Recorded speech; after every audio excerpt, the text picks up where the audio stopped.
3, 2, 1. All right, welcome back to the Briones Pickleball Podcast. It's Jordan Briones, your host. I almost forgot what I was going to say, but we're here. Caden's here. Caden's back. Welcome him back, everybody. Welcome back, kids and coaches. All right, different setup today. We're trying to do a few things here. So I know it's a little cord mess here on the table here. Hey, but you know, got to do what you got to do. Yeah, definitely. All right. If you guys don't know that, now you do. Yeah. So we're definitely here. Again, this is going to be a great episode for all of you today. We're going to be basically answering your pickleball questions. So we have a form. We'll include that below, but a lot of people have been sending a lot of different questions in, and we really want to get those answered. So if you are a pickleball player that's really trying to improve right now, strategy, technique, it's hard to talk technique specifically on a podcast, but we will be getting into a lot of strategy stuff, and we'll get into that. But Caden, dude, what's up? What's going on? What's new? The viewers haven't seen you in a couple weeks. Yeah, I know. I feel bad. I honestly, I miss you guys a ton, but been busy. I actually taught an intensive last week. Ooh. That went really, really well. Now we're just working on. Wait. What's an intensive, Caden? You've never heard of a 2-day intensive? No. Yeah. Tell me about it. It's it's a 2-day pickleball camp specifically for 4 players and 4 players only. So I personally get to work with 4 other players on the court. So it's a lot of hands-on stuff. I get to work with them for 10 hours over 2 days, so 5 hours each day. I get to have lunch with them. I get to have dinner with them. So it's 2 days of really getting to know these people, not only as pickleball players, but as people. And, I met some really cool individuals this last week. That's awesome. Yeah. That's awesome, man. Let me ask you this, and for the viewers out there, if you want to actually sign up for a 2-day intensive, that is what we do. And like Caden said, the big thing is that ratio 4-to-1. But compared to other camps and clinics, Caden, or as a coach from the outside, because if listen to our last podcast, we actually had somebody on the podcast talking about it. But from a coach's experience, how is it different than maybe some like big camps and clinics? Yeah, well, and I mean, I've taught some big camps and big clinics with other pros before. And I mean, obviously those are fun because you get to meet so many different people. But I think the one thing that I love as an instructor is seeing just the growth and the progression throughout the day. And so for me, like working hands-on with these 4 people, it's literally like a private lesson where you get to kind of be with them and guide them through every single step of the way.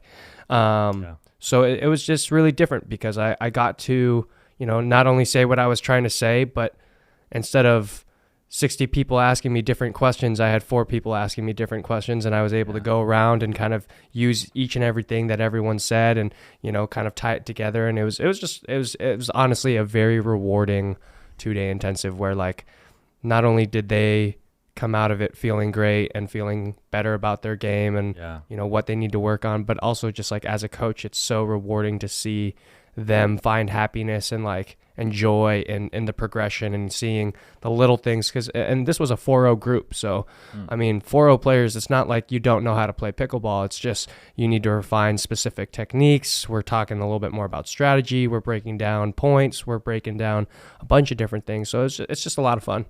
A lot of fun. Really good, man. Really good. Yeah. If you want to sign up for a 2-day intensive, go ahead and click on, there'll be a link below. But just like you, Caden, I love really getting to know the players. And then the biggest key thing, and I'm not trying to make this a whole salesy thing, but the biggest key thing why players, I think, come, they trust us, but not just that.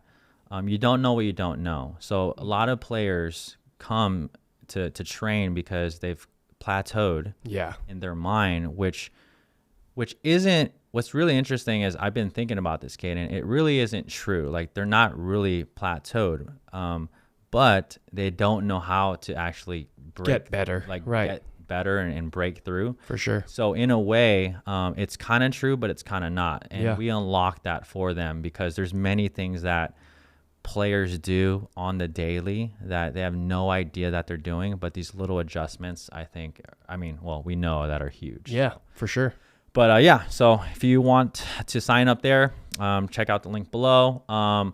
Lastly, we are part of this app, My Pickleball Coach. So if you do want to get direct coaching from your smartphone, you can actually upload video or footage of you playing, and we can coach you on an app right there. Go ahead and check out that link. Go to the link below, and then you can get someone on our team, the Briones Pickleball team, to coach you. So I love yelling on FaceTime. It's not FaceTime. Oh well. Yeah, but tournament wise, any updates, Caden? I know that like nationals is coming up. And we have Houston this weekend, APP Houston this weekend. Originally was supposed to be playing it, kind of last minute backed out, which is all good. I don't mind the little weekend off of tournaments. I'll just kind of work on my body this week, relax, take some time for myself to get ready for nationals. But I also have some Tuesday night pickleball matches coming up soon too. So got some big events coming up. November is going to be kind of crazy. We'll see. Yeah. All right. Lastly, if you haven't seen yet, if you're audibly listening to this, we appreciate you. Audibly or not, if you can leave us a good 5-star review, that would be great. We really appreciate it if this podcast helps you out. But if you're watching this, you can see on the table right here, new paddle release today as we speak. As we release this, the premier control paddle of the year. Again, wow. Obviously, that's my opinion. But go to our channel. We just dropped a paddle review. Is it your personal paddle choice right now? We will see, Caden. But you kind of know me, and I do. I like that soft. You like that soft controlling paddle. I like that soft touch. Which is so funny because I'm like the exact opposite. Well, it makes a little bit more sense, actually. You're more family man, 30-year-old, I'm more wild 20-year-old. It just... Hey. Boom, boom, chocolate. Maybe it's a little... We'll have to do a survey if it's kind of like personality and it also I drive a Tesla, you drive a minivan. I live in an apartment, you live in a house. I have a pool, you have a pickleball court. There you go. Okay, that's all starting to make a little more sense. Yeah, maybe. But LUXX is out. It's a great control paddle. Just right off the bat, if a shout out to Selkirk, obviously a big sponsor of ours. We really love them. If you want to check it out, go ahead and go check out our paddle review on the channel. If you are struggling with controlling the ball, this is a great paddle for you. Yeah. If you do like something poppy, kind of like Caden really loves the pop, like I just know, or deep down, I just know that you wouldn't play with this paddle. You might enjoy it, but I think I'm getting mine in probably next week. I've actually hit with Pesas already a little bit. Off the bat, he didn't put any lead tape on it, so really, but he is now though. He has lead on it now, or what do you think? Well, when I used it, he didn't have any on it, so I'm probably gonna add some lead tape, bulk it up a little bit. And we'll see. We'll see if I like it. But off the bat, it was a little soft for me. Soft for me personally. Well, it's really soft. Yeah, it's really soft. I like that. But new paddle there. Go check it out. Now, anything else? And we're gonna hop right into the Q&A. What you all came for. Caden has been gone for a little bit, so we are going to hop into your questions again. Heck yeah. Click a link below if you want to send some questions in, and we're gonna try to periodically do this every now and then. Yeah. So. I think we should. I wish we could do like a live chat where like people could ask us questions like on the spot. We can. We got to figure that out. Yeah, that's all right. We'll get to it. Yeah. So let me pull one up here. Yeah. No, I'd like to actually show you guys this drink I've been drinking. It's called Power Lift. Not a sponsor. It's not a sponsor right now. It's pretty tasty. 10 grams of protein in a water-infused drink, which is kind of crazy. Like, that's not something I'm used to because usually I just drink, like, massive protein shakes. But this has zero sugar, no artificial flavors or sweeteners, lactose-free, and it's keto certified. I'm not on a keto diet here, but this berry strawberry, 10 grams of protein. I mean, dude, I'm drinking it, you know? That was a long commercial for whatever you're drinking, and they're paying us nothing. So this is also true. So Power Lift, if you're listening to this, we're going to need to see something. All right. Connection issues. Don't worry about that screen. Okay. All right. So here we go. We'll just start with this one, and it's kind of like a paddle question. We're going to get into more strategy questions and things like that. But heck yeah. This is an interesting question, and not just Selkirk, but we can talk about different paddles. But this one says, what Selkirk paddle would be good for an intermediate 3-5 player with not, and I don't have that much power on my own. Okay. And seems like this person has tried out a lot of different paddles. Yeah. But again, when we're talking, it's funny because when we're talking about, you're gonna give the LUXX a try and things like that. What, not from your perspective, because your perspective and my perspective on our own games is a little, like, depending on your strengths and weaknesses. So what would you recommend, Caden, when you kind of see somebody's game? Like, how do you kind of navigate that? Because really at the end of the day, for me, it's on the feel of it and what you like. But anything you can tell, like, or speak of, if you're a banger, if you're more of a soft player, like, what would you recommend? Yeah, well, I think personally a paddle should typically kind of help you out in the areas that maybe you're not so strong at, right? So if you lack control, or if you lack power, those are going to be paddles that you want to have, right? So for example, right, Jordan has power. So what does he use? He uses a more controlling paddle, so he can really dial in the resets, really find the control in the soft game. And now Jordan has a soft game as well, right? But this kind of amplifies that, right? It's making him that much stronger because he already knows he has the power. So he's just really making sure his soft game is always dialed. For me, I came into pickleball not having necessarily the best technique, so I had to kind of learn all of that from scratch. So in specific areas, I'm maybe not the strongest. So for me, I actually prefer a poppier paddle, and my feel and my control is pretty good.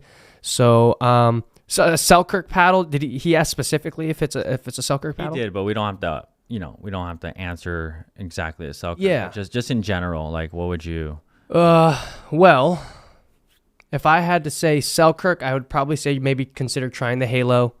If not a Selkirk paddle, he said, what's a good paddle where, like, he was saying that he struggles with power, like getting in his own. So I would say maybe a Vatic Pro would be a really good paddle. Like, their thermoformed paddles are really good, or maybe a 14 millimeter like Carbon or a Yola. Yeah, and just in general, everyone watching, I mean, usually it's not always the case, but usually the thinner millimeters, a little bit more power, and that's one thing you can kind of gauge and look at. Especially if you're lacking power. If not, if you need control, thicker paddles, like for example, this LUXX here, I think is 18 to 20. I think it's 18. 18 millimeters. So it's a very, very soft paddle. She thick for sure. But yeah, so that's it. Next one, we're going to move on because we want to get to a lot of questions here as much as we can here. Oh, yeah. This one says, how can you be more proactive and anticipate where your opponent is going to hit their shot? I am playing more reactive than proactive now, and I find myself out of position to return their ball. What should I look for? Now, I have a lot of thoughts on this. I do too, actually. but Caden, let's just get it. And by the way, that's a very broad kind of question. It is. But to simplify it, for this person, you don't know what kind of shots they're really talking about, Right. but what would your answer be to that? Based off of what I've heard, I'm actually going to say footwork. Because typically, if your footwork is not on point, you're typically not in a position to be hitting the ball in the places that you want, but now you're just kind of dumping the ball off and saying, I hope I get it over the net, and then reacting to your opponent's next shot. So, like you said, that is a pretty broad question, but I'm going to say footwork just because usually if your footwork is off, you're not going to be the guy who's in control of the point. So, Yeah. I don't know. How do you feel about that? Yeah, no, I think that's really good, and I have no idea why we have a random. Sorry about the. We have a random. If you're not watching, Is that a sheep we have a random sheep on the screen with here. a lightning bolt on its body? Yeah, but It's a sick tattoo. I think I might find some room for that. Yeah. Anyways, proactive versus reactive. I do want to talk about one thing. So, being proactive, or let's talk about reactive first. This is how we not want to play, and I think most 3-5 and below players, I would say, are generally reactive. I mean, would you agree? No, 100%. So it's like the ball comes here, I have to get to ball, Right. and I have to hit ball. Hit ball, yeah. And then it's kind of like that. So the difference between lower level and higher level play, I would say, is that kind of decision making and is that switch. So being proactive though, is expecting where the ball is going to go, Right. and then making a decision beforehand, Right. on what I'm gonna do with that ball. Exactly. So for example, here, here's just like a little scenario. Footwork, Caden, I actually really that's actually very important, because if our footwork is off, then we're just gonna be hitting defensive shots. Right. So being more proactive, we're going to be hitting more offensive shots. But here's a little example. Hopefully you all can think about this. If I'm in a backhand and cross-court rally, I'm on the odd side, and let's say you and me are duking it out, right? Backhand and backhand slice or something, right? Instead of just trying to just get the ball back over, like here's a little rule for myself, okay? When my left foot gets across that sideline, okay, just imagine you're on the odd side, and when you pull me out, when my left foot gets past that sideline, I'm gonna reset towards somewhere in the middle of that court, and then I'm going to from there, because now you're gonna take a forehand, right? Right. Or your partner's taking a backhand, but from there I know you're gonna either you're going to send it back to my backhand. Yep. Or B, you're going to come middle to the middle to my forehand. So from there, I know those are the possible options unless you speed it up. Right. You see what I'm saying? Yeah. But from there, I already kind of know. So then when you hit me that next shot, I have a plan before. Yep. Now, if you're listening to this and you're like, man, how am I in every scenario? How am I gonna, if they hit here, then I'm gonna hit here. But over time, and this is why it's really important to drill, but these different scenarios, when I go out there and practice, I'm pretty much thinking like, okay, if they hit it over here, I have this option or that option. Right. And then when they hit it to this next spot, then I actually have one or two options. Now, I wouldn't say coined this, but I kind of developed this. It's called a two-shot process. Yeah. And as a good player, I think it's very crucial to, when you receive a certain ball, right? It's crucial to have at least two options of where to go. Yeah. So like an option A, Right. then like an option B. There's option B, right? And we could dive like really deep into that, but on the reactive versus proactive side, those are the kind of things. Yeah, I think that's honestly the biggest difference in skill levels between like 3.5 and 4.0 too is point construction, right? If you are thinking about what you are trying to do with the ball instead of just hitting the ball, it makes a night and day difference for you. And it's funny because when you said that little like when we're reactive, it's just like run the ball, hit ball. That's like for me, like as a baseball player, it used to drive me insane when like parents in the crowd would just be like, "Okay, Jared, see ball, hit ball, see ball, hit ball." I'm like, there are. Okay. I'm just Wait, is that what they said? Oh my God. That's like parents who don't know how to play baseball's like favorite line. "Okay, Jonathan, see ball, hit ball. Get after it, kid. Come on." See ball, hit ball. Did they do with that accent too? Yeah, probably. Okay. All right. So that's again, these are things that we can expand for hours on, but we're gonna, again, hopefully that gives you some sort of answer. Okay, so we're gonna move on here. Ball.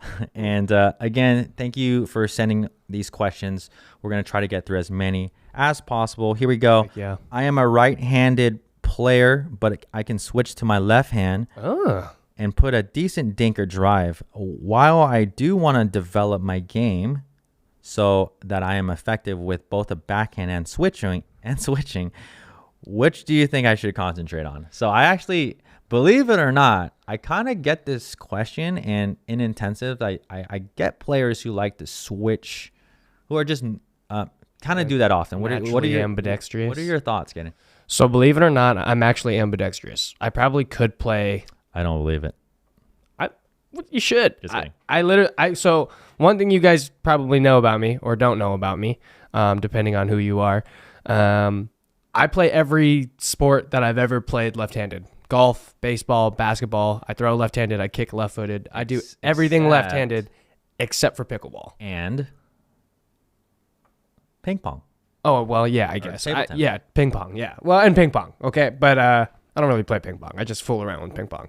But Wait. Now you tried tennis. Did you play left or right? I never played tennis. Oh, I thought you at least tried it. No, I've played tennis like twice in my life, and it was after I started playing pickleball.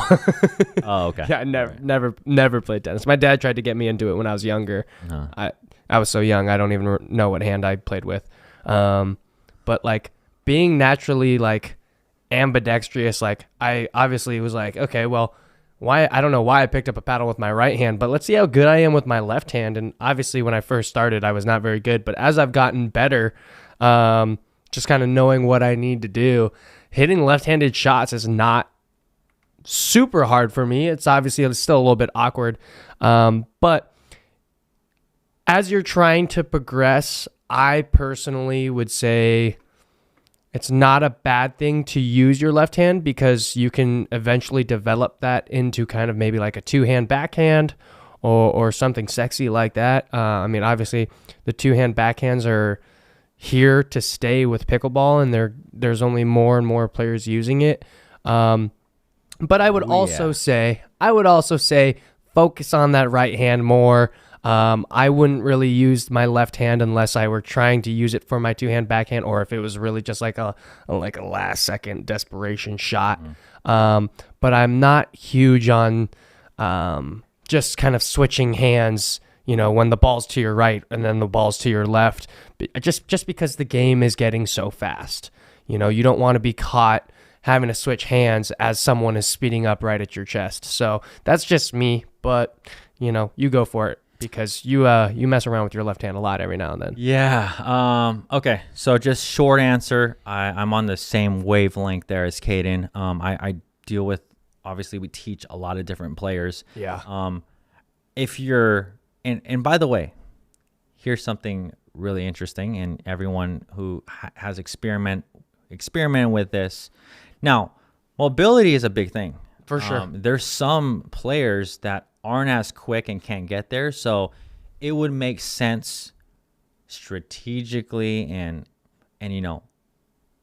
on that base where if they can't get there, right, then going to a left. And I've actually dealt with and modified different players who just aren't as mobile, but it makes it an easier shot. So for sure. On that occasion, maybe, but most other players, though, who are quite mobile and can get there, the reason why they're switching to their left is because their footwork is bad. Right. So they're actually making up for their bad footwork. Right. And that's where the issue for me is. There's nothing wrong with switching hands, but to hit a strong shot on your backhand and develop something strong with your forehand and your backhand, whether you're a righty or a lefty, I think that is really important. So yeah, no, the technique on the backhand side, if you're not in a good position, is a lot harder if the technique is off, right? So if your feet aren't moving to get yourself in a better position to hit your backhand, it's 20 times harder than it is with the forehand, which is why I think most people are just like, oh, well, this is so much easier for me, sonny. Yeah. And I'm like, well, yeah, I know, but pick up those feet, Susan, now. Susan. All right. All right, let's get on to the next one here. Here's an interesting one. I observed that most, if not all, pros use a volley serve. Is this because they've been in the game so long before the drop serve was approved and they are used to it, or do they not like the drop serve? Answer. On the Pro Tour, we are not allowed to drop serve. Wait, okay. Hold on. So I remember that came into play, but actually I thought they took it out. Is that true or not? No, we're not. No, we're not. I actually tried it one time. Okay. So they made me reserve. Got it. So I served again. They didn't fault me for it, but Got it. I think I was losing in a singles match, and I was just like, Evan. Okay. Besides that, though, why do you think, even when the drop serve was legal for the pros, why do you think most pros didn't use it? What would be your reasoning? In my personal opinion, I think most pros kind of just looked at it and said, yeah, this is stupid. I'm just going to work on the serve that I've used for the last few years. Personally, when I saw it, I was like, oh, that's cool. That's kind of stupid. That's kind of dumb. I didn't really think much of it. Like, even with the spin serve, I was like, oh my God, this is dumb. But you know what? Like, the spin serve definitely made the game very, I wouldn't say fun, but it was different for sure. I think the spin serve, the drop serve, all those different types of serves that they allowed in that 1 year of pickleball. I think it was like, what was it, 2021? It's 2021. Yeah, it was. Wild year of pickleball. I mean, I have never seen so many free points coming out of serves. And yeah, so that's, if you haven't been in a game a long time, that was a spin serve era. But Zane Navratil would love to have that back. Yeah, but, he's doing all right. He's doing all right without it. I love that guy, dude. I just played with him in Austin like a couple weeks ago, and gotta say, man, he's pretty filthy. He's a pretty filthy pickleball player. All right. Well, shout out to Zane. For the question, though, of drop versus volley, again, the biggest advantage for the volley serve is you can hit it at a higher contact point. Yeah. When you drop the ball, even, it's so funny. I see players like tippy, like, let me see, tippy toes up here. But when you drop the ball, even at a high point, it doesn't bounce as high. So that's why. Unless it's wintertime and the ball's rock solid, but yeah, maybe. But that's why you see the likes of Tyson, and you see players getting really close to that legal limit when you can hit the ball at a higher contact point. You can hit it more flatter. Yep. With more pace. Yep. And you know, you can actually hit there and get topspin and kick it from there. So I think that's why most pros. Yeah, for sure. I think most pros genuinely did kind of just look at it and go, that's kind of stupid. But also, from a technical standpoint, I mean, we can kind of mess around with the border of where our serves are at in terms of legal and not legal. I mean, I can't tell you how many times Ben or Tyson or all these guys serve on social media and people are just in the that serve's not legal. I'm like, okay, well, if it's not legal, why are they not getting called for it? Does that make any sense? No, it does not. So obviously we're pretty close to the borderline. Some players are, at least, but that point of contact is allowing them to be a little bit bigger and get some weaker returns. So yep. So that's that. Here we go. Here's one here. With coaching and clinics costing so much. It's funny. Yeah. At what level of play would you consider it worth paying for coaching? Also, how do you recommend going about finding a drilling partner? Good question there. That is a great question. I think there's never a wrong time to get coaching.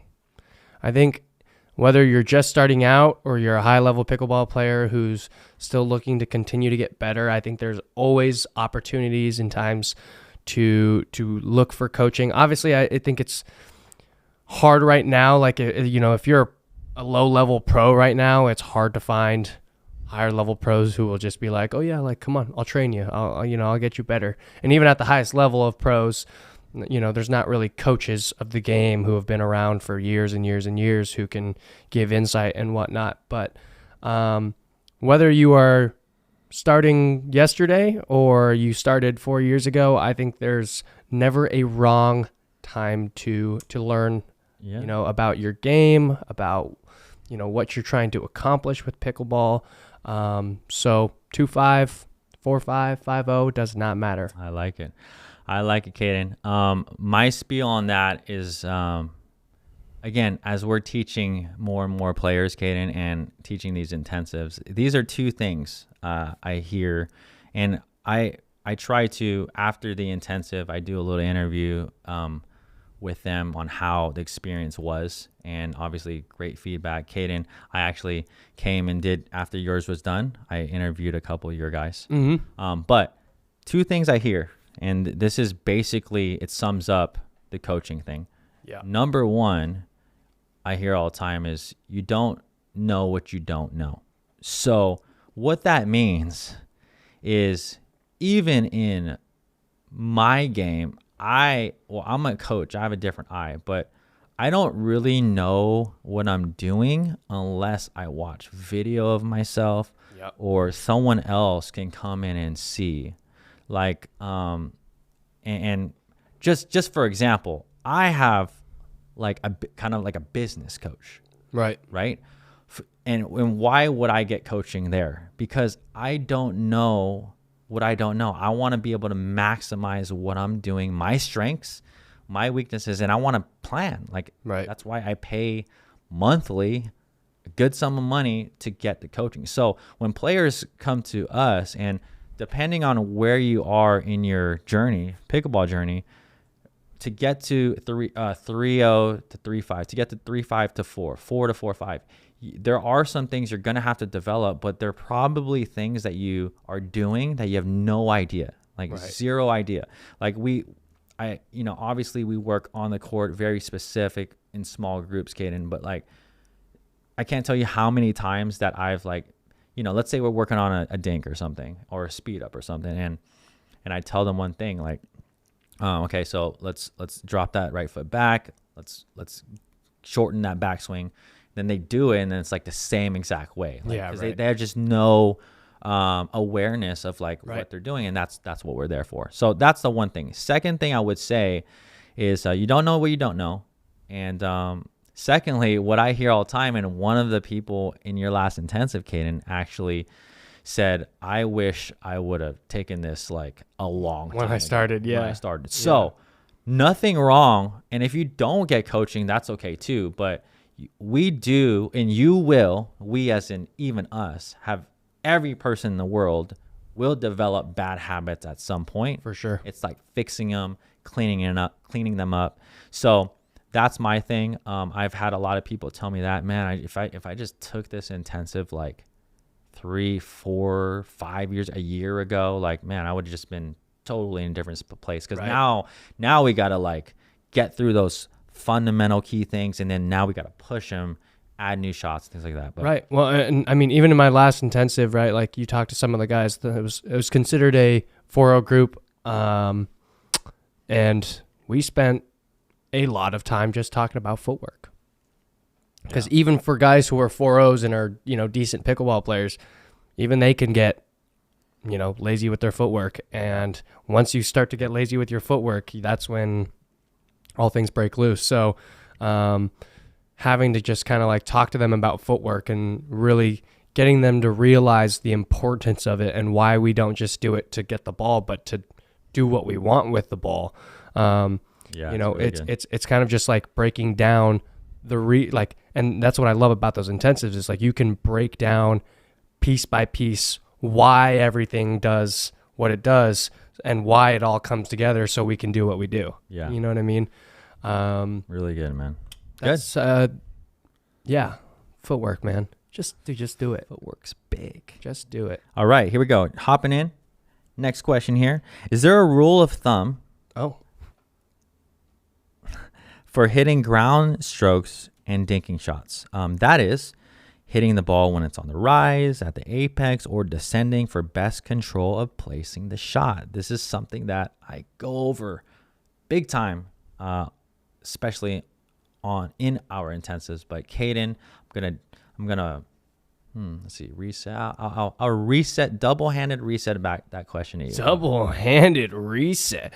Well, yes, we are always looking at height of the ball for opportunities. On whether we are dropping or driving. There are a lot of things that go into consideration for when we're going to start to either look to add pace, maybe take pace off.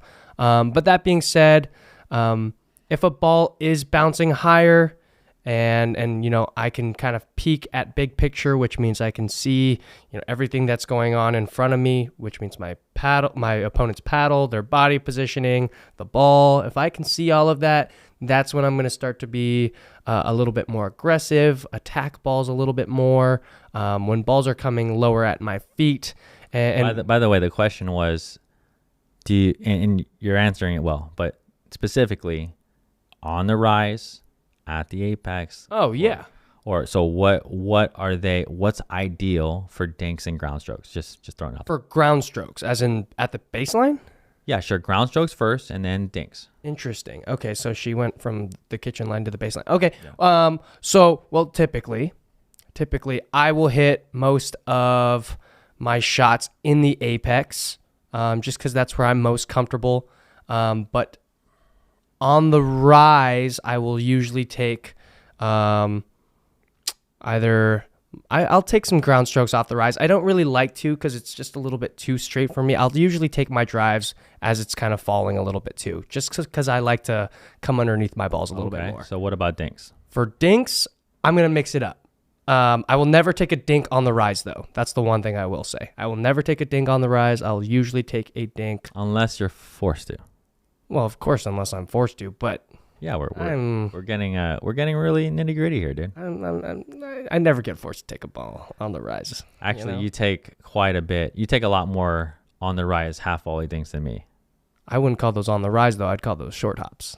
It's the same thing, dude. I guess. Not really. Same thing. I have different terminology for on the rise and short hop. You and me are gonna have to talk about terminology, but you tell me what's the difference between on the rise and half volley or short hop. Well, a short hop is a ball at your shoelaces because you short hop it off right off the bounce. All right. A ball on the rise is a ball rising up into your body. Okay. So like the ball is rising into your body and kind of going to, So I don't ever really take them here. I usually either take them off the short hop. We'll have to take. We're gonna figure this out, guys. Yeah, we're gonna have to figure this out. Just tennis terms though, just really quick. And those of you watching, on the rise and short hop are basically the same. See, I never played tennis, so. But maybe that's just a terminology thing. Okay, so just really quick, one of the and you're really good, Kate, and really good answers. Again, for ground strokes, it is ideal for the most part to take it at that apex or take it a little bit after. The reason why is higher contact, and then secondly, you have more time. You have more time. Obviously, you got to create space. Now, hitting a ground stroke on the rise as a short hop, whatever you want to call it, right after it bounces, there's nothing wrong with that, but it's difficult. It's more difficult. So you're hitting it right off the bounce. When you say on the rise, you mean short hop? Same thing. Okay. Yeah. So right Don't ever do that. so right after the bounce. Right. Okay. Yeah. So never. Again, when you do that, it's very difficult and you have a lower contact point. Now, for dinks, and if you come to intensive, you're gonna hear this and we're going to work on it. But 3 categories of dinks here. Okay. And this is what I like to say, and this is how I teach it. It's 1, we got volley dinks. 2, we got off the bounce dinks. Yep. 3, we got short hop dinks. Yep. On the rise dink, same thing, or half volley dinks, same thing. But those are the 3 categories. When you're taking something off the half volley, okay, on the rise as a dink, number 1, you can't put a ton of spin on it. Yep. And number 2, it's going to typically be defensive. So that's why that's my third option. Now, then we can talk about, I won't go specifically into it, but dinking balls out of the air is good. And then letting balls bounce into that apex. So maybe we can attack it. Maybe we can create some offense.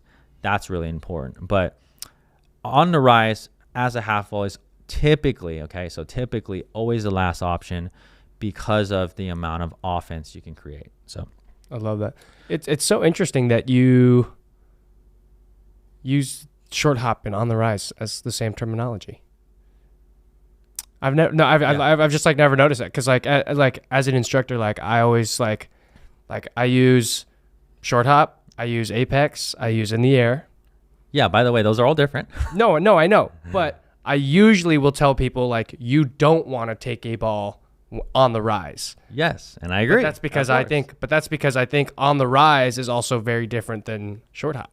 Okay. But that's just like, as a baseball player, a short hop ball Got it. and an on the rise ball is very different. Got it. So Right. that's just maybe your baseball thing, but we'll clarify. We will clarify. We're going to get this handled. We're going to get this figured out. One of us may have a black eye next week. Yeah. We'll see. By the way, but if you're not going to take it out of the air, allowing that ball to come up to the peak, though, to the apex, is ideal. That's 99% of the time. That's your main goal once you don't let it. There you go. Once you don't take it in the air.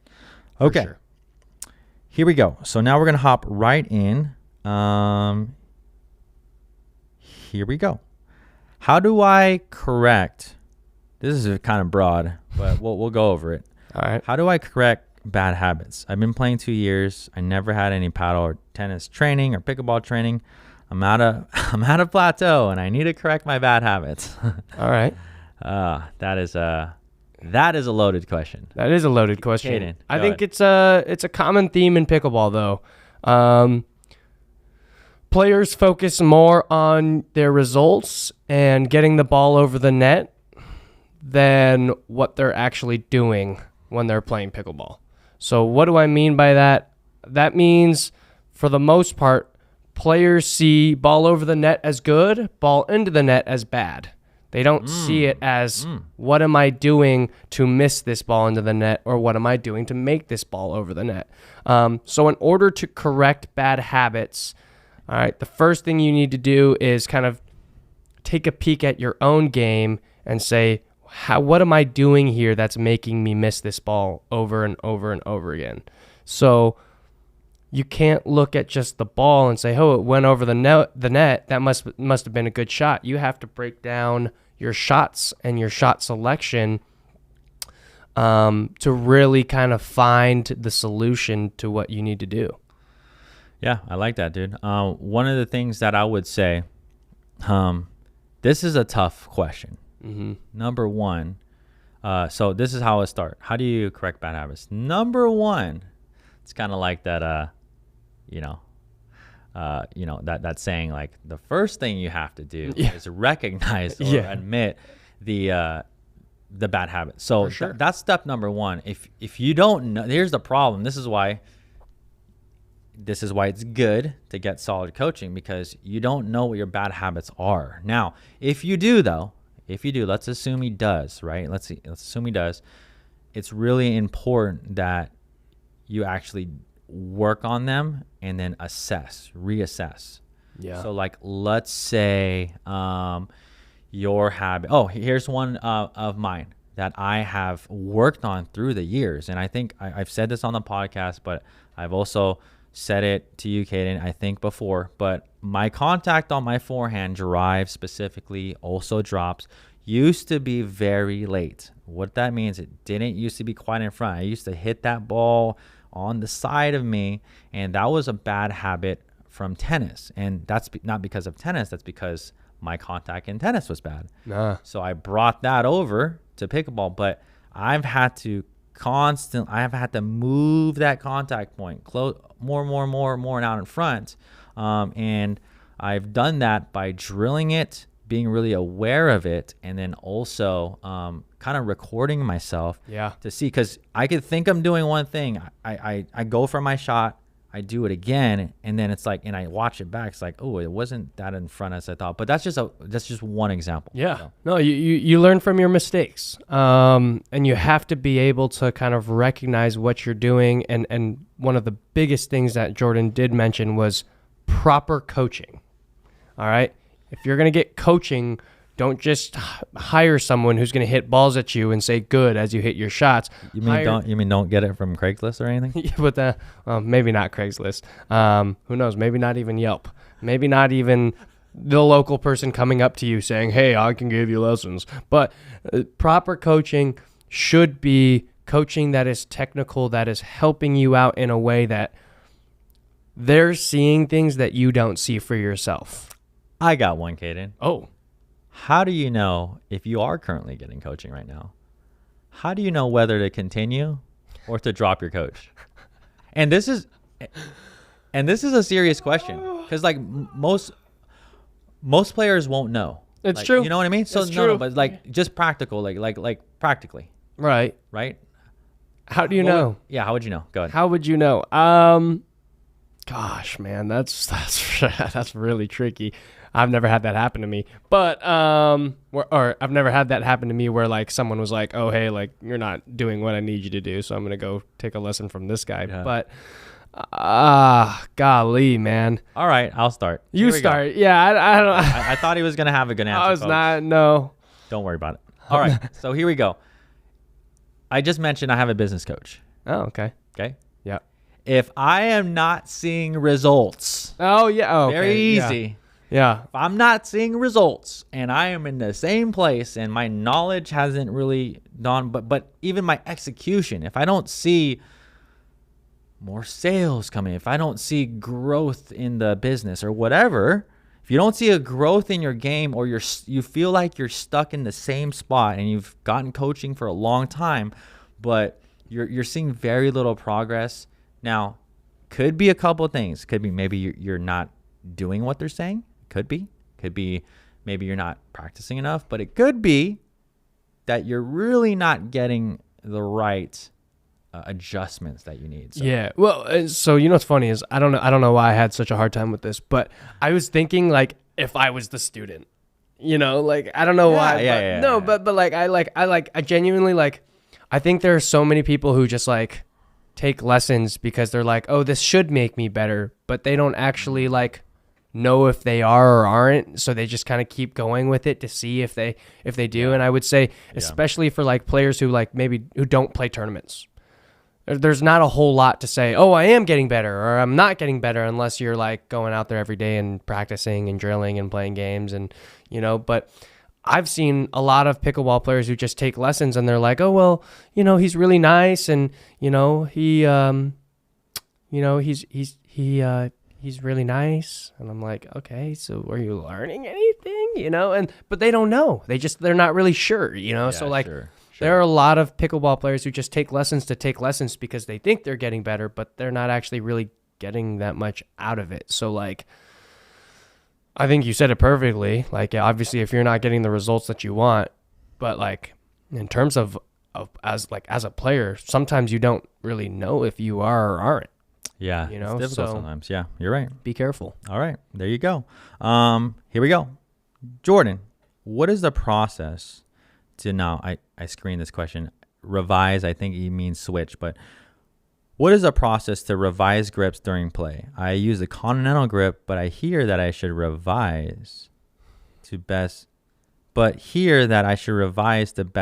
backhands. Please advice. Okay. So, I think that what he meant is, or she. I just got a concussion. What? Yeah. Basically switching grips. And I get this question a lot, especially up at the non-volley zone. especially in our 4.0 plus intensives, I teach a lot of different grips for different options. Okay. Yep. You don't have to, but, and when we're talking about players in the pro tour and when we talk about what they do, there's a wide range. There's players who stay in the same grip, and then obviously there's a lot of grip switching. But what would you say just in general, Caden? What do you think about, if they're in the right, should people experiment with different grips? Should people just stay? What do you think? I think you should stick to your guns. I think personally in this case, he said he plays mostly in Continental. If you're comfortable in Continental, I would say, ride it out, see if it works. If you find a place where maybe, you're not getting to where you want and you feel like you can get more off of something, then you know what? Give it a try. What I will say is if you are going to give it a try, that takes a lot of work and a lot of dedication, because the grip changes can be very minimal and it can change a lot of different things. It's a hard transition to make. I mean, I've made the simplest of transitions from holding my grip lower to maybe holding my grip a little bit higher, and even that took time for me when I was switching to it. So especially if you're going from Continental to Eastern or Western or semi, or there's a lot of things that you have to kind of take into your game and say, okay, hey, I gained this, but what did I lose in this? So can I gain those back? If I can't, then maybe it's not worth it. But if you can gain things and then the things that maybe you're struggling with, gain those back and then have this new game, I mean, hey, that is entirely up to you. I think it is never a bad idea to try new things and experiment with, your paddle, how you hold it, all that stuff. But it is kind of a grind to really go from one thing and then just say, okay, I'm going to try something else because someone told me I should do this, Yeah, no, it's really good, dude. Really good. Yeah. Sorry, I'm just trying to tee up some questions here. No. Okay. Yeah, it's really good, dude. It's really good. Okay, so we'll hop into the next one here. How do I return balls that come my way with a lot of spin? So why are you laughing there, dude? Okay, I don't know what's going on with this guy. Repeat that question. All right. Maybe Caden's thought process is a little different here.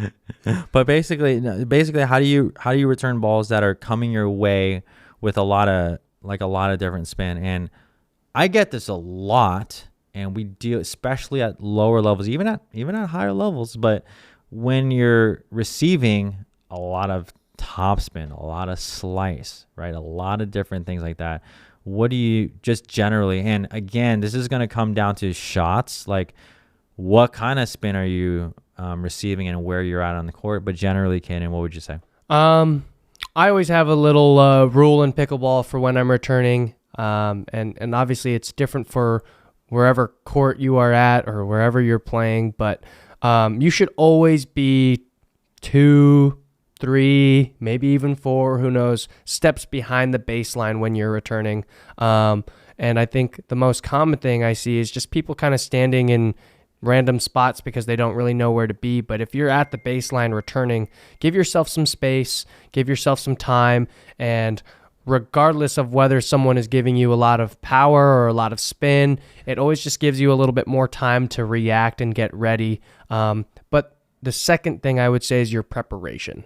Right. So give yourself enough space and time to return whatever kind of ball is coming your way. But how you prepare for the return coming your way is really important, because I see people kind of start to move to the return like as it's in front of them or as the ball's, kind of approaching them. You guys need to be pretty much preparing as that ball's coming over the net to make your swing. And I just think players more oftentimes than not just react too late, and especially when let's say I'm a 3-5 and I'm now trying to play 4-0 and I'm seeing a different type of pace or a different type of ball. I'm used to playing the 3-5s and I'm used to reacting to that and being ready for that. And as soon as I see something different, I'm just too slow. So just react earlier, be a little bit more prepared. Preparation is a lot, and it goes a long way in pickleball. Yeah, for sure, Caden. I would say just in general, now it's very, very nuanced. There's a lot of different things. But two things I can think of. Number one is going to be creating enough space, and you already talked about that, and Caden already kind of pushed to that. But again, when a ball is coming with tremendous spin, it really doesn't matter if it's top spin or slice. Now, top spin is going to kick up or out. Slice is going to stay low, or could stay mid, but sometimes slice is really low.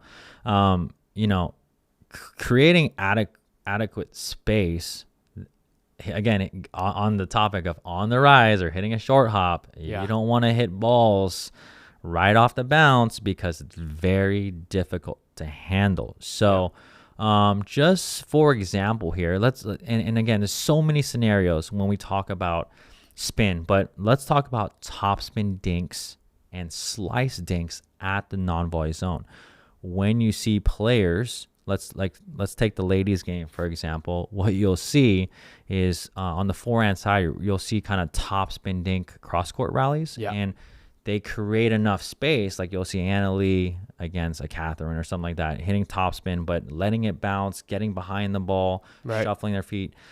Even with slice dinks, we can talk about the men's game or women's game, whatever, but hitting these cutty slices. What you will not see players do is short hop, or just they got to move their feet, get way behind the ball, right, so that they let that ball come up, and they typically will slice it back or reset it middle. But that's going to be huge. So no, 100%. All right, so now let's get into this one. Double-handed backhand volleys, blocks, and drops. The majority of the time I use a one-handed backhand, and it's been effective. But at higher level play, I feel like my backhand putaways aren't as powerful and would love to have a better two-handed backhand putaway, but I often feel like it limits my mobility and reach when I'm gripping the paddle with two hands.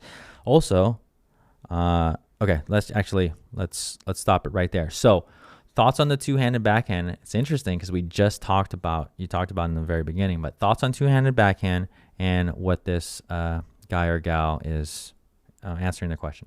Yeah, I think a two-hand backhand is always a good weapon to have. Always a good weapon to have. Why? Well, you do lose a little bit on reach, but you gain a ton in stability. You gain more in power. So when he says put away, I'm assuming it's her. Oh, you're right. Yeah, him or her. Sorry, I thought you said him, but I don't know what they're talking about in terms of put away, whether it's here or whether it's higher, like put away. Yeah, we'll say somewhere, maybe somewhere in the middle here. You shouldn't be hitting a two-hander like this, okay, guys? You shouldn't be. But in this case, if you feel like you're not able to hit the ball as hard with the one-hander, and as you're playing higher level players, you could look to add that to gain a little bit more power. I know Jordan, when he wants to put the ball away on me on the backhand side, he definitely whips out the two-hander. It still doesn't work for me personally. Yeah, usually when I try to put it away on Caden, I just need a couple fingers on. Yeah, I mean, usually when he tries to put the ball away on me, like I close my eyes and I'm like, it's just so easy, But yeah, no, I think the two-hander definitely adds to that put away, gives you a little bit more power. Obviously, your setup and preparation is everything on the putaways. So if you can get that ball in front and really contact that well, I mean, you see the ladies on the tour right now absolutely crushing the ball with that two-hand. Crushing. Yeah, no, literally crushing that ball with the two-hand backhand. So if that's something you are willing to put the time into, all right, I would say go for it. I like it. Actually, believe it or not, there's a lot of things. So before we do an intensive, we do a Zoom call to personally talk to the player and how we can coach them the best way, and talk about, what they want to improve and stuff. Interestingly enough, a big one, especially at 4.0 levels, that I get asked all the time is, hey, can we work on some two-handed shots? All the time, every time. And that's becoming more and more of a thing. So just like Caden said, one of the very few things that you lose with the two-hander, and there's not a ton, but is the reach. Okay, power, control, stability.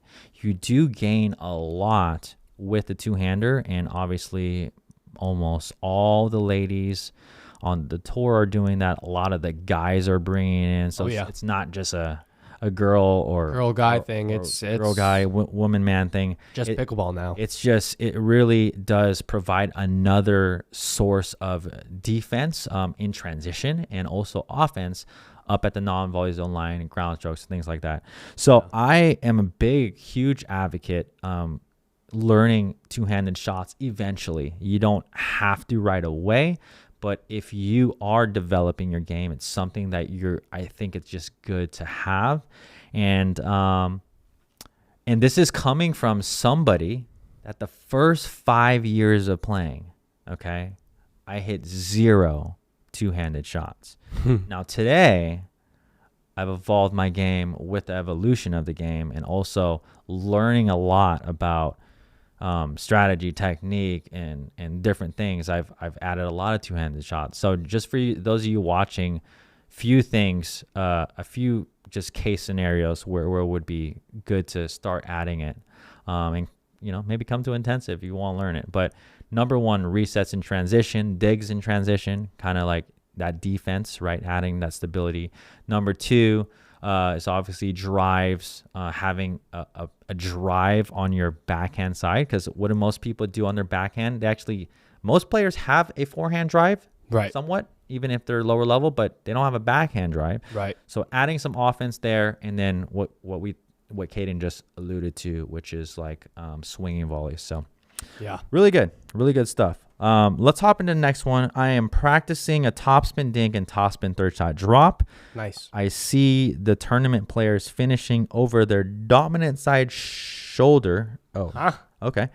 Often these days, I assume since the majority of them are tennis players, is to keep them from extending through too much. I'm a tennis professional, and I have been told to follow through on my shots for pickleball, particularly at the non-volley zone line. But I want to know your input on this. I'm going to start this off, Caden, by saying not my views, but I'm a student of the game. I'm studying a lot of different shots and topspin and things like that. Topspin is generated by a low to high motion, no matter how you slice it. There's a lot to go into the stroke. Go ahead and check out a lot of our videos. We're going to be doing more on it. Yeah. But when we're swinging up on the ball, that's how topspin is created. So that being said, the finishes, so again, in dropping that paddle head down below the ball is really important as we create topspin. But the way we finish can vary a little bit depending on where our target is and maybe where our follow through is. Sometimes I finish a little over here, maybe if I'm going cross court, more like a dink. Sometimes I will finish more at head level or that right shoulder. So I think it's very hard to show, but we're going to do more videos on this, but it's very situational. But yeah, without getting too far in it, that's my answer. Anything that you just want to add, Caden? I would say at the baseline with topspin, you can be a little bit longer and extend through it a little bit more. When I hit my topspin, I'm usually following through to my shoulder. But as I get up towards kind of like the kitchen line and the transition area, my follow through shortens up just because I know that ball's going to be coming a little bit quicker. So my follow through actually kind of stops more at my face, just so I'm kind of ready for the quick volleys or the attack, or even maybe the defense. So you can be longer back at the baseline. Up at the kitchen line, you do have to be a little bit shorter, a little bit smarter with where you're following through, because obviously if you're following through at your shoulder at the kitchen line or the non-volley zone or non-volley line, I mean, you're going to get crushed if you're following through at the shoulder. So keep those a little bit shorter. All right. Here we go. Next one here. We just kind of talked about it, but backhand drive from the baseline. I've been trying to figure out if I should switch from my one-handed backhand to a two-handed backhand to be more consistent. Either way, it will take practice, but I don't know which is more effective in pickleball. Thoughts there, Caden? Yeah. I obviously have never seen this guy hit a backhand drive, so I can't say it's good or it's not. But if you are struggling with that one-hander, then you know what? Yeah, absolutely. Go for the two-hander. Try it out. See if you can get a little bit more comfortable, a little bit more consistency out of it. If that's the case, then yeah, stick with it. If it doesn't work out, then go for the one-hander. But obviously, I can't tell based off of just the question. Yeah, Caden, what do you do? And you may not drive much on your backhand side, but if you do drive on your backhand, what do you do personally? I mix it up. Oh, okay. Right. Believe it or not, like typically I do drive every now and then on the backhand side just to keep opponents honest and kind of on their toes. Yeah. I will say in tournaments, I have whipped out a two-hander. I have also whipped out a one-hander. So I just like to keep my opponents guessing, and kind of really not really sure what I'm doing. And that's one of my strengths in pickleball is I would say I am pretty deceptive with my shots. And so if I can keep my opponents at the kitchen line guessing, not really sure what's coming their way, that's kind of what I roll with. So I'll whip out a 1, I'll whip out a 2, I'll whip out a 3. Oh, 3 hands. Nice. Yeah, for me, again, coming from someone who didn't use any two-handed shots, and ironically, best part of my tennis game was my two-handed backhand. I just didn't do it the first part of my... Yeah, but to be fair, when you started playing pickleball, everyone was like, you don't put two hands on it. No, I know. Yeah. I know. And then you don't do that. I know. And then that's like you were Satan's child if you were putting two hands on it. Then the waters came out. Everyone was like, nope. Oh, this ain't gonna work. Yeah. And then look at it today. Yeah, right. But I would say for driving the ball, if you're trying to develop someone, and my kind of like view has changed, but this is why. I mean, even working with lower levels, when I say the lower levels, like 3.0, 3.5, I've taught some lower level players to hit a pretty nasty two-handed backhand. And for the fact of, so power, control, your footwork has to be really good, but it's just easier. You have a little bit more control and you have better control of your paddle angle during contact because you're using your offhand. So right. I would recommend to experiment at least with a two-handed drive. I think even at lower level, it's going to be a little bit tough to really get a very consistent one-hander. And that just has to do with having two, controlling with one. But that's my take on that. I think that if you're maybe coming from racquetball or something like that and you have experience with a one, hitting it and you can get that, then that obviously, if it's working for you, it's working. Right. But we're even seeing the transition. I can name less than a hand, so 5 or less pros in the game today that drive the ball with one hand. Yeah, for sure. Do you know who they would be? Jay DeVilliers. Spencer Smith. Dude, I'm surprised you got those two. Besides that, man, Caden Niemoff. Okay, but you're not taking full drives from the base. No. And I'm not really a singles player, right? Yeah. But just that being said, okay, one of the reasons that Ben Johns is even nasty today, and he's even highly improved his singles game is adding that two-handed backhand. Yeah. So just goes to show you, that's my thoughts and something to think about. No, for sure. All right. I am frequently missing shots down the middle. My reaction time is slow, so I need something to look for, which can help me be more prepared when I'm at the net. Now, Caden, I have a really, I have a good answer for this. What is your thoughts there? It's shading. You're probably. Is that what you're going to say? No, go ahead. Oh. Well, typically, if the middle is open, that means someone's not doing their job. Like it, dude. So, I mean, you guys have to remember that even if you're not hitting the ball, and that means your partner is or your opponent is, there's always a position that you need to be covering, which means you should never just be kind of standing in the center of your court and saying, well, I'm in the right position, because every ball that moves left or right, you should typically be following it, and you should be shading and following and moving. So, sidelines and middle are covered. Yeah, I like it. Yeah, Caden, that was good. Did I take your answer? No? No, you're good, man. I'm good? This is why I hired him. This is why he's a good coach, folks. Good coaching provides good results, all right? Take it to the bank. Anyways, here we go. So I get this question a lot, and we talk about strategy. We talk about shading. We talk about a lot of nuances in the game, Caden. Yep. But when when balls are just coming past you, like in the middle, like and this happens a lot on lower levels where they're playing, then split the middle, they're just winners all over the place in the middle. Yeah. The main reason is not like quickness, mobility, or anticipation. Right. The main reason is positioning. Yep. If you're not in a good position to cover the middle, it's gonna go by through the middle. It's gonna go right past it. So what Caden's talking about is shading. When that ball is cross court from you, it is your responsibility to cover some portion of the middle, because your partner has got to cover the line, especially if the wider that ball gets, or vice versa, or vice versa. So it's the most common thing I see, honestly, is just people standing in the center of their half, and I'm like, guys, you got to move. They're like, what do you mean? I didn't hit the ball.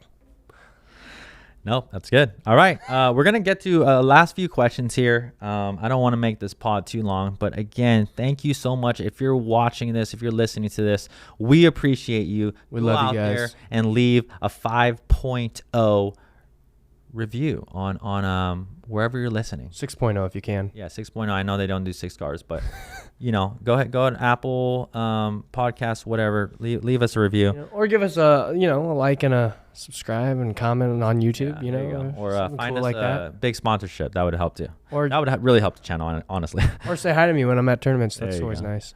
All right, overhead shots. Correct angle, and whether to hit hard or soft.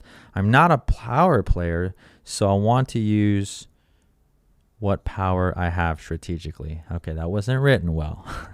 But overhead shots, I think he's asking, should he use kind of power or overhead angles? And you kind of talked to me about this on the court yesterday. Yeah, I did. Caden. But when we're receiving something above head level, the majority of players, I think about hitting the crap out of the ball. True. Which isn't bad.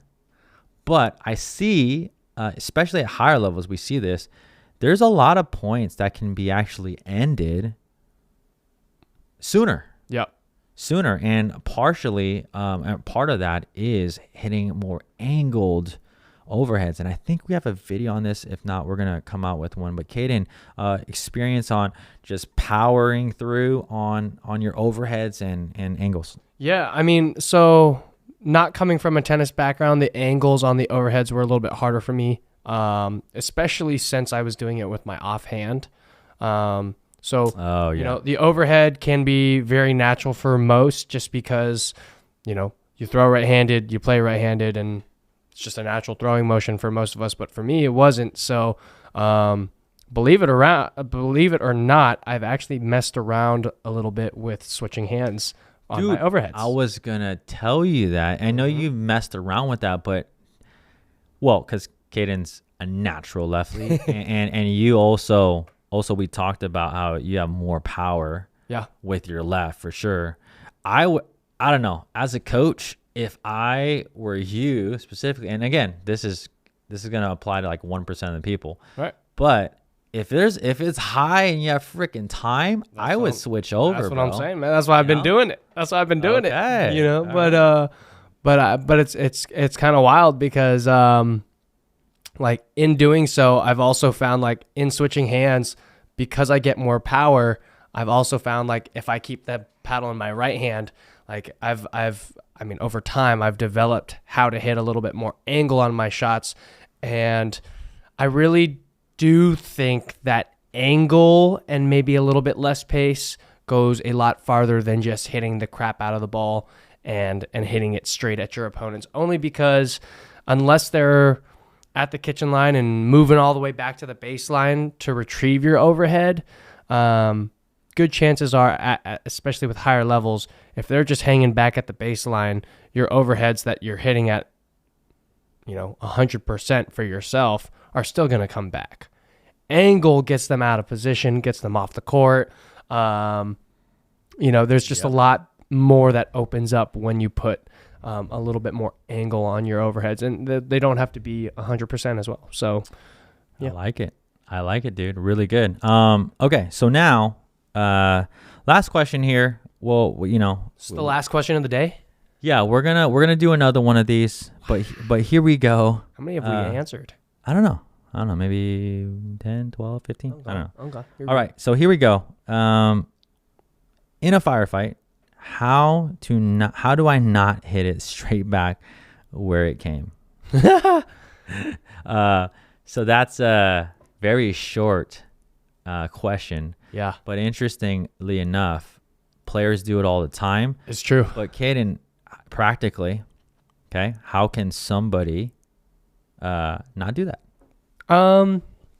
So believe it or not, when we first started drilling back Concord days, I actually used to have a habit of kind of just like working, like, especially when we were drilling, the goal was to just continue to get the ball back. You know what I mean? Yeah, sure. And then I would get into games and I would like have easy balls here and I would just be like, oh, here you go. Yeah. And so it got really frustrating for me. But one thing that I eventually learned over time is like, okay, when you're drilling, you need to drill how you would play. Yeah. Right? So when you get to the game, once you're playing, you can play how you would drill. Yeah. Right? So drill how you play so you can play how you drill. Right? And one of the biggest things that like I started to make adjustments on while I was in firefights was one, paddle positioning of my opponent if I had that time. Sometimes you don't.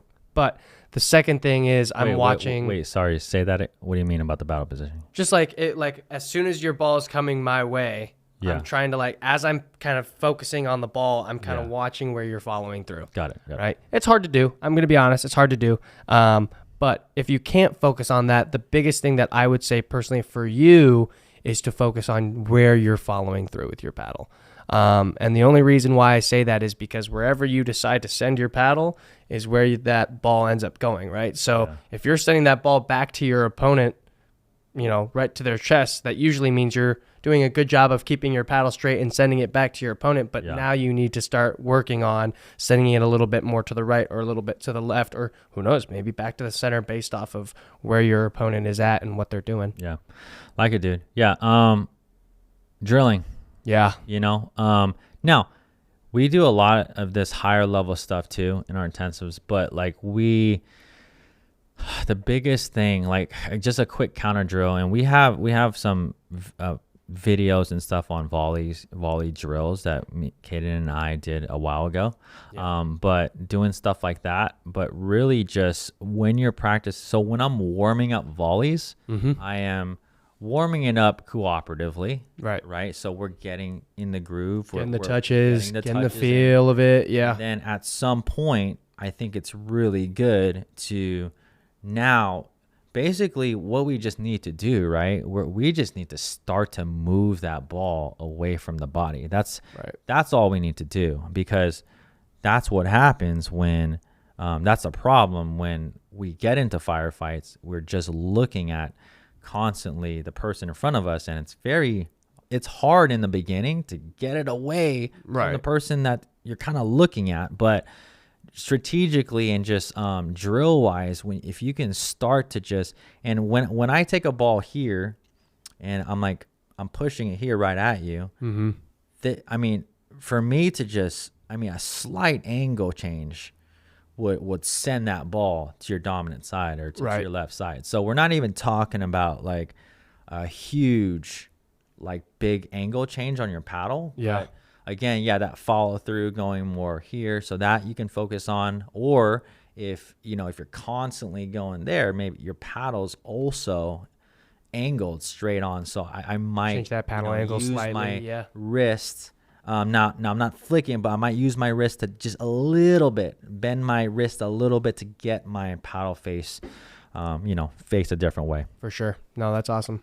All right. What do we got, Kaden? Is that it? Well, that's it. That's all we have for you, folks. We do really appreciate all of you guys listening and enjoying our content. If there is anything that you guys possibly want to see out of us, always feel free to leave a comment down below. Tuesday Night Pickleball, one last reminder. I do have a couple matches coming up in the next couple weeks. So there's a match next Monday, and then the following weeks after that, I play the next 2 weeks. All right. Now, Jordan's bringing in a special little wheel here that I'm about to spin. And before we end off today, we're going to have a little bit of fun. So here we go. All right. We got the top spin wheel here, under spin wheel, whatever you want to call it. Pickleball. Did we got to come up with some new ones. We might have done that one last week. I think we did. Again. Here we go. Let's go again. Run it back one more time. Best pickleball win. We got that one too. Did we? We got that one a couple weeks ago. Look, guys, we are just Who did we say? I talked about we did. Well, you played Ben. Yeah, and then you talked about when you played John and Stefan. No, you talked about when you had AJ Kohler. Oh, so let's give it another. Let's give it another whirl. Sorry, folks. One more time, guys. One more time. We gotta update this a little bit, dude. Here we go. Here we go, folks. Spinning the wheel. Pickleball first date. Yeah, that was that one that Anyways, you know what? We are. Oh my god, dude! So I got one. Okay. Whoop. Worst advice. Okay, so worst really advice quick, ever given to you. Let's leave in the comments below. Obviously, you can tell how much we prepped for this here, but leave a comment below of some interesting things we can talk about and add to this wheel. We want to make it interesting. We want to make it fun. Worst pickleball advice you've heard in the last month? Okay. In the last month? Yeah. Ooh. This, by the way, this is hilarious. Kaden, we talked about how you are scrolling through TikTok, and then you watch these, you watch these Instagram reels. Coaches kind of coach, and Hayden loves the social media coaching. By the way, folks, those videos. Let's not get in the habit of listening and applying everything that everyone says out there. Everyone teaching on YouTube doesn't mean they're good. There's some good content, solid content out there, but there's more pretty bad advice out there than there is good. For sure. So keep that in mind. Keep that in mind. That's why you watch our videos. So you should have a plethora of. Go ahead, Kaden. Well, anyways, I saw this reel recently. Okay. How to teach a backhand dink, and reels. I get what the grasp of reels are. You get 40 seconds to really, maybe a minute to really kind of explain something that doesn't take a minute, right? So usually they'll give you 3, maybe 4 steps to kind of help with, whatever shot that maybe you're looking at. But I literally watched one where the guy was teaching how to backhand dink, and he did it in 3 steps. And his 3 steps were The first one was lunge. So your weight is on your left foot. All of your weight is on your left foot. The second one was 2, make sure your contact is in front of your body and with your left foot. And the third step was hit it. So nice. If your third step is hit the ball. What's your worst advice, Jordan? All right. So basically the advice wasn't the greatest, but there wasn't. Okay. So that's not really worst advice, but no, I mean, I'm just saying, like, I mean, worst advice I've ever heard was telling someone, you know, I've heard someone say, "Oh, here's your ready position," and it looked like this. Hey, I've seen worse. I've seen worse though. Really? I've actually seen worse. Yeah. Okay, here we go. Worst advice. I'll give you one that's more, maybe not worst advice, but let me give you one that has been definitely just evolved over time, and and that is going to be, let's see, there's a ton, but I'm gonna go with just never backing off the kitchen line. Yeah.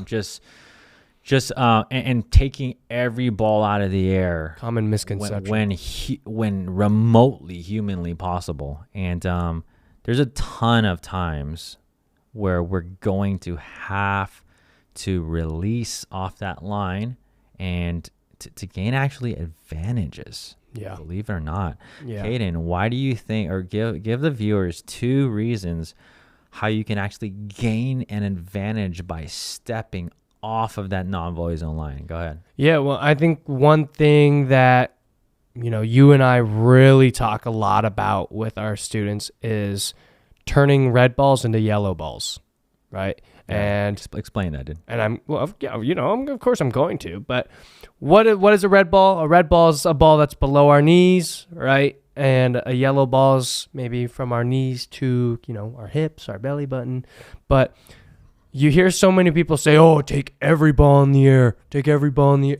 Yeah, I agree with you. You should take every ball in the air until you can't. But, you know, there are times where maybe you're taking a ball in the air that's so low that if you were to just take a step back and let it bounce, you're going to have a ball that's in your yellow that now you can look to be a little bit more aggressive on. Yeah. And I would say, you know, a big adjustment in doing so is going to set you up for maybe some better fourth balls, maybe some balls to speed up. Yeah. And in those, you know, in those balls that, you know, you're just kind of now dumping off and saying, "Oh, I hope I get this over the net." Yeah. Now you're taking balls and saying, "Hey, look, I can be aggressive. I can attack. I can do something with this ball," instead of just dumping it off. Yeah. Yeah. No, really good stuff, dude. Yeah. Totally agree. Nice. Let's go. All right. So, I just spun it, and then it landed on a fantasy celebrity pickleball. So, Caden, if we had a celebrity pro-am going on here, who would you want to team up with? Who would you recruit? Who would I draft? Who would you draft? We might have done this, but someone you would just want to hop on. How about this? Someone you would just want to hop on the court with, and teach and give a lesson to. You know, just yeah. Well, you know what? So I actually, like, in high school I was kind of a David Dobrik nerd, in terms of, like, no one knows who that is. Yeah, you're probably right. No one 40 years old or older knows who David Dobrik is, but everyone younger knows who David Dobrik is. He's kind of just like an influencer. He started like a whole vlog squad thing. He vlogged his whole life and whatnot. It was entertaining. It was just like you know, but he's a pickleball player now. And he has a house has a house with a pickleball court that's just freaking gorgeous. So, I think I know what you're talking about. Yeah, you know who I'm talking about. So like I've seen him like play some pickleball before. He's actually pretty good. I think celebrity though that I would love to be on a court with. It's not even really a celebrity, but just like freaking the GOAT of all GOATs, Stephen Curry for sure. I would. Oh, Stephen Curry, little Steph, dude. That guy, him or Buster Posey. Okay. Him or Buster Posey. Buster Posey, like, arguably one of the best Giants of all time. Stephen Curry, greatest warrior of all time. Like those are just guys that like Nice. I Okay. grew up watching as a kid that like Yeah. now that I'm older, they're like, I'm like, oh shoot, like they're only, 12 years older than me. Like it's not that crazy, but like as a little kid, like you see them and they look like full on adults, like being stars in a sport that you would love to play. Yeah. All right. I so, like yeah. it. I like it. For me, there's a lot of different people.